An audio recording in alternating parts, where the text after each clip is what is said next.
আল্লাহ রব্বুল আলমিনের শুকর আদায় করছি। আল্লাহ তাআলা আমাদেরকে একটি ঈমানি মজলিসে হাজির হওয়ার তৌফিক নসিব করেছেন, আলহামদুলিল্লাহ। এই ঈমানি মজলিসের আলোচ্য বিষয় কোরআন করিম এবং নবী করিম সাল্লাল্লাহু আলাইহি ওয়াসাল্লামের পবিত্র সিরাত। আমি সূরাতুল মায়েদা থেকে একটি আয়াত এবং আয়াতের অংশ বিশেষ তেলাওয়াত করেছি। আল্লাহ রব্বুল আলামিন বলেছেন, قد جاءكم من الله نور وكتاب مبين। তোমাদের কাছে আল্লাহর পক্ষ থেকে আলো এসে গেছে এবং স্পষ্টকারী কিতাব এসে গেছে। হককে স্পষ্টভাবে উপস্থাপন করে, হেদায়েতের রাস্তা স্পষ্টভাবে প্রদর্শন করে,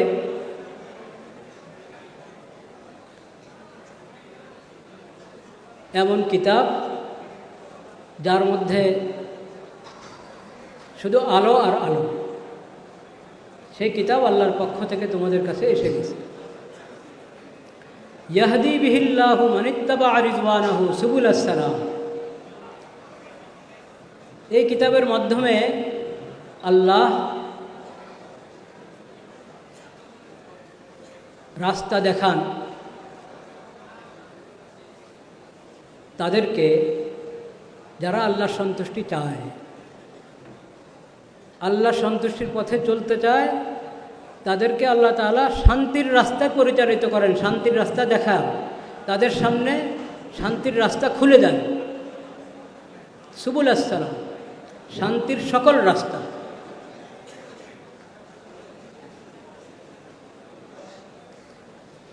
ওয়ায়ুখরিজুহুম মিনাজ যুলুমাতি ইলান নূর বিইজনিহি। এবং আল্লাহ নিজ ইচ্ছায় তাদেরকে অন্ধকার থেকে, সকল প্রকারের অন্ধকার থেকে আলোর দিকে নিয়ে আসেন।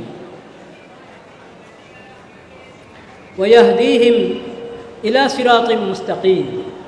এবং তাদেরকে সঠিক, সহজ, সরল রাস্তায় পরিচালিত করে।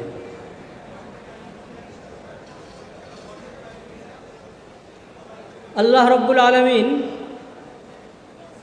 এখানে কোরআন করিমের মৌলিক কয়েকটি বৈশিষ্ট্য উল্লেখ করেছেন। প্রথম বিষয় হলো কোরআন নূর, আলো। যদি আমি নিজে আলোকিত হতে চাই, আলোকিত সমাজ চাই, আলোকিত মানুষ চাই, আলোকিত জীবন চাই, আলোকিত রাষ্ট্র চাই, তাহলে আমাকে এই কোরআন করিম থেকেই আলো গ্রহণ করতে হবে। কিতাবুম মুবিন, এতে কোনো ধরনের কোনো অস্পষ্টতা নাই।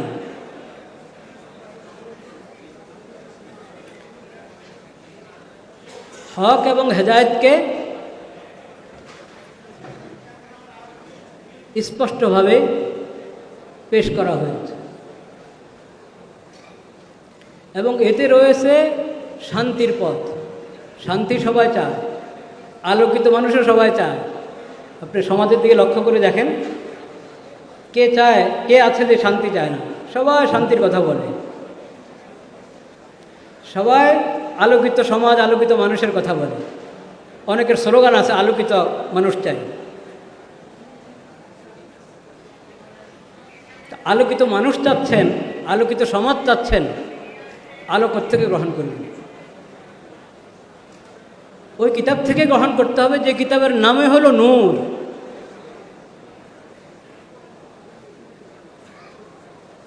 এবং শান্তি এই কিতাব থেকে নিতে হবে, যে কিতাব আল্লাহ তাআলা অবতীর্ণ করছেন শান্তির রাস্তা দেখানোর জন্য। এবং শান্তির একটি রাস্তা না, সুবুল আসসালাম, শান্তির যত রাস্তা আছে এই কোরআনেই তা আছে। এর বাহিরে কোরআন বাদ দিয়ে, কোরআন থেকে বিমুখ হয়ে শান্তি খুঁজে পাওয়া যাবে না। সুবুল আসসালাম, ওয়ায়ুখরিজুহুম মিনাজ যুলুমাতি ইলান নূর, সকল প্রকারের অন্ধকার থেকে আল্লাহ রাব্বুল আলামিন এই কোরআনের মাধ্যমে আলোর দিকে নিয়ে আসেন মানুষকে, জিনকে। জিন ইনসান সবাই তো আল্লাহর হুকুমের মুকাল্লাফ। শর্ত হলো চাইতে হবে, আল্লাহর সন্তুষ্টি অর্জনের ইচ্ছা থাকতে হবে। যে চায় আল্লাহর সন্তুষ্টি অর্জন করতে, ওই পথে চলতে চায়, তার জন্য এই কোরআন রাহবার, তার জন্য এই কোরআন নূর এবং আলো।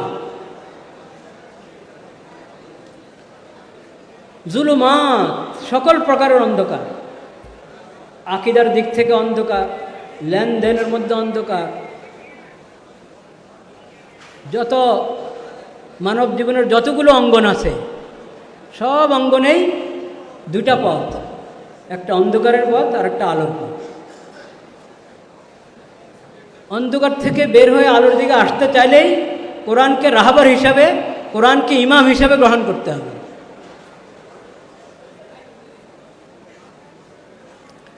ওয়াহদিহিম ইলা সিরাতিম মুস্তাকিম,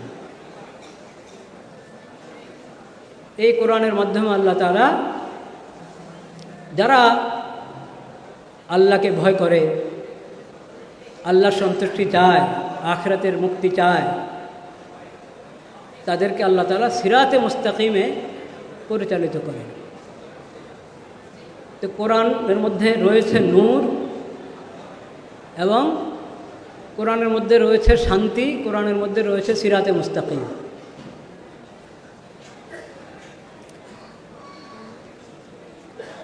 এটা গুরুত্বপূর্ণ একটা আকীদার বিষয়। এই কোরআনকে যদি কেউ হিসাবে গ্রহণ করে, এটিও একটি গ্রন্থ, এটিও একটি গ্রন্থ বলা যায়। ওহীর আরও যার গ্রন্থ ছিল, তাওরাত, ইনজিল, জবুর আল্লাহ অবতীর্ণ করেছেন হেদায়েতের জন্য, আরও আসমানি সহিফা যা অবতীর্ণ করেছিলেন আল্লাহ তাআলা, সেগুলো হিসাবে কোরআন আল্লাহর নাজিল করা গ্রন্থসমূহের একটি। কিন্তু ওই সব গ্রন্থের মধ্যে সংরক্ষিত আছে কোরআন কারীম কিয়ামত পর্যন্তের জন্য। ইন্না নাহনু নাজ্জালনা যিকরা ওয়া ইন্না লাহু লাহাফিজুন। এবং কোরআনের মধ্যে তাওরাত, ইনজিল, জবুরের হেদায়েতগুলো, মৌলিক নীতি নির্দেশনাগুলো কোরআনে রয়েছে। এজন্য কোরআনকে আল্লাহ তাআলা বলেছেন মুহাইমিন। আগের কিতাবগুলোর মৌলিক হেদায়েতের জন্য কোরআন সংরক্ষণ করেছে ওই সব কিছুকে। কোরআন অবতীর্ণের পর থেকে আখিরি নবী, সর্বশেষ নবী হযরত মুহাম্মদ মুস্তাফা সাল্লাল্লাহু আলাইহি ওয়াসাল্লামের পর থেকে তাকে যখন আল্লাহ তাআলা নবী হিসাবে, রাসূল হিসাবে পাঠিয়েছেন, এরপর থেকে মুক্তি, সফলতা একমাত্র আখিরি নবীর প্রতি ঈমান। আখিরি নবীকে আল্লাহ তাআলা যে কোরআন দান করেছেন, সেই কোরআনের প্রতি ঈমান, এই কোরআন এবং হাদিসের মাধ্যমে যে শরীয়ত আল্লাহ দান করেছেন, সেই শরীয়ত গ্রহণ, এটার উপরে নাজাত এবং সফলতা সীমাবদ্ধ। এই বিষয়টা ভালোভাবে বোঝা আমাদের জন্য খুব জরুরি। এবং কোরআন কারীম এর প্রতি ঈমান আনা যেরকম ফরজ, এই ঈমান শিখাও ফরজ, এই ঈমানকে হেফাজত করাও ফরজ, ঈমানের উপরে মজবুত থাকা এটাও ফরজ। কোরআনের মধ্যে কোনো অস্পষ্টতা নাই। কোরআন যে সত্য কিতাব, আল্লাহর পক্ষ থেকে অবতীর্ণ হয়েছে, যেভাবে আল্লাহ মুহাম্মদ মুস্তাফা সাল্লাল্লাহু আলাইহি ওয়াসাল্লামের উপর অবতীর্ণ করেছেন, যেভাবে নবীজি সাহাবায়ে কেরামের কাছে রেখে গেছেন, ওইভাবে এখনও সংরক্ষিত আছে, কিয়ামত পর্যন্ত সংরক্ষিত থাকবে, এতে কোনো সন্দেহ নেই। শব্দগত, মর্মগত কোনো ধরনের কোনো অস্পষ্টতা এতে নাই। কোরআন নিজেই কোরআনের দলিল, কোরআন নিজেই কোরআনের দলিল। কোরআন তেলাওয়াত করুন, কোরআনের পাঠ কোরআনের মর্ম, উভয়টাই কোরআনের সত্য হওয়া, আল্লাহর পক্ষ থেকে হওয়ার স্পষ্ট দলিল। এটা কিতাবে মুবিন, কোরআনে হাকিম। কোরআন যে শরীয়ত দান করেছে, সে শরীয়ত কোরআন এবং ইসলামের সত্য হওয়ার দলিল। কোরআনের শরীয়তকে এখনও কেউ ফেল করতে পারে নাই। এটা আল্লাহর পক্ষ থেকে অবতীর্ণ হয়েছে এই শরীয়ত।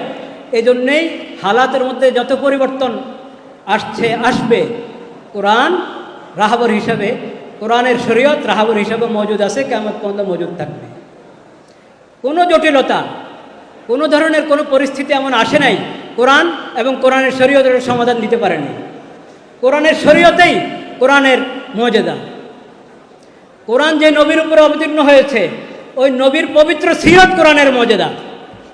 এবং কোরআন কারীমের মধ্যে আল্লাহ তাআলার কুদরত এবং রহমত বয়ান করতে গিয়ে প্রাকৃতিক অনেক বিবরণ এসেছে, বিশ্বজগতের অনেক বিবরণ কোরআনে এসেছে। যে নবীর উপর কোরআন অবতীর্ণ হয়েছে, তিনি কোনো বিজ্ঞানী ছিলেন না, কিন্তু এখনও কোরআনের কোনো তথ্যকে বিজ্ঞান এত উন্নতি করার পরও কোরআনের কোনো তথ্যকে বিজ্ঞান চ্যালেঞ্জ করতে পারে না। যদি শুধু এই তিনটা মর্যাদা উপর আমরা চিন্তা করি, তাহলে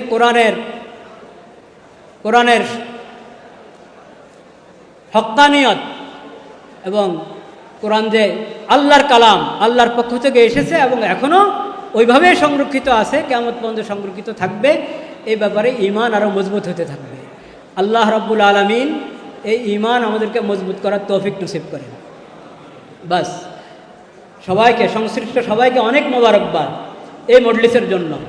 এই মজলিস শুরু হয়েছে, এটাই যেন শেষ না হয়, এই মজলিস যেন চলতে থাকে।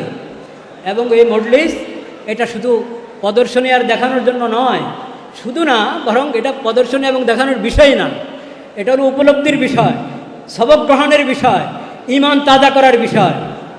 জাগতিক জ্ঞান বিজ্ঞানের সমর্থন একমাত্র কোরআনেই করে, একমাত্র কোরআনেই করে।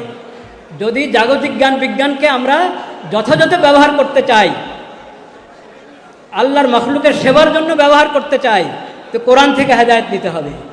এই উপলব্ধি যত বেশি হবে আমাদের দুনিয়াও সফল হবে, আখিরাতও সফল হবে, জাগতিক জ্ঞান বিজ্ঞানের সমস্ত এই প্রতিষ্ঠানগুলোও সফল হবে। এই প্রতিষ্ঠানগুলোর মধ্যে অন্য ধর্মের যারা, অমুসলিম যারা পড়াশোনা করে, তারাও বুঝতে পারবে আমরা যারা কোরআনের উপর ঈমান রাখি, আমরা যদি কোরআনে জিন্দেগি পেশ করি, তারাও বুঝতে পারবে কোরআনের হাকিকত, কোরআনের বরকত, কোরআনের ফজিলত। সেই তৌফিক আল্লাহ সবাইকে দান করেন। ওয়া আখিরু দাওয়ানা আলহামদুলিল্লাহি রাব্বিল আলামিন।